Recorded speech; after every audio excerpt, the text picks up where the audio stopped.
Ostanimo tam, kjer se najbolje počutimo. Pri denarju. Revija Menedžer je prejšnji teden objavila lestvico najbogatejših Slovencev. Poglejmo letošnje rezultate. Poglejmo, kdo ima torej pod palcem največ. Na prvem mestu ostajata že vrsto let Iza in Samo Login, nekdanja lastnika podjetja Outfit 7.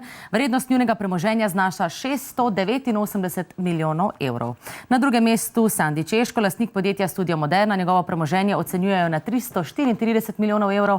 Tretje mesto je zasedel Marko Pistotnik, soustanovitelj podjetja Outfit 7. 210 milijonov evrov je težko njegovo premoženje. Ja, slovenskim podjetnikom torej še vedno največ denarja prinaša animirana mačka na telefonu in pa stvari, ki jih kupiš prek telefona, ko se naveličaš pogovarjanja z animirano mačko. Vem, da zveni, da Slovenci prodajamo neumnosti, ampak naši podjetniki so pač črpali navdih iz lokalnega okolja. Mi nimamo nafte, nimamo zlata, imamo pa očitno dovolj norih idej in še več ljudi, ki se pogovarjajo s svojimi mačkami. Mene se zdaj pa tej lestvici najbolj zanima, kaj te ljudje počnejo s vsem tem denarjem. Samo in Iza Login že 5. leto na vrhu lestvice. Lastnika sta najbogatejša Slovenca.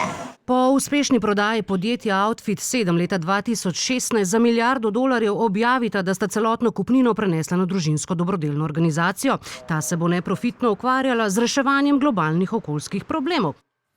Razumem, ok. Zakonca Login bosta svoj denar in svojo moč uporabila za reševanje sveta. Ker nekdo ga mora, medtem ko se vsi doma pogovarjamo z animiranim mačkom.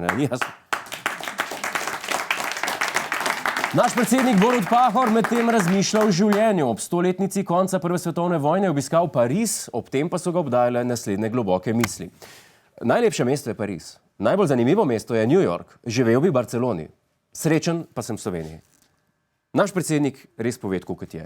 Glej, nismo najlepši, nismo najzanimivejši, nismo niti prva izbira, kjer bi sam živel, ampak če ste me že volili, sem srečen tudi v tej luknji. Oziroma, kot pravi slovenski pregovor, povsod je lepo, a doma je okej.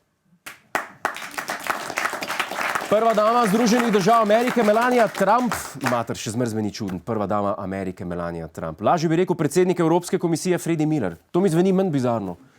V glavnem, prva dama Melania Trump se je minuli teden prvič vmešavala v kadrovanje svojega moža.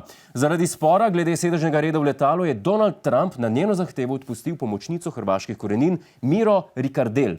Okoličine tega spora niso popolnoma jasne, govori pa se, da sta bili gospe sosedi v letalu in je Hrvatica konstantno posegala v Melanino območje, naslonjal ter samovoljno predstavljala mejo med zložljivima mizicama. O njunem sporu bo naslednjih 9 let odločalo arbitražno sodišče v Bruslju.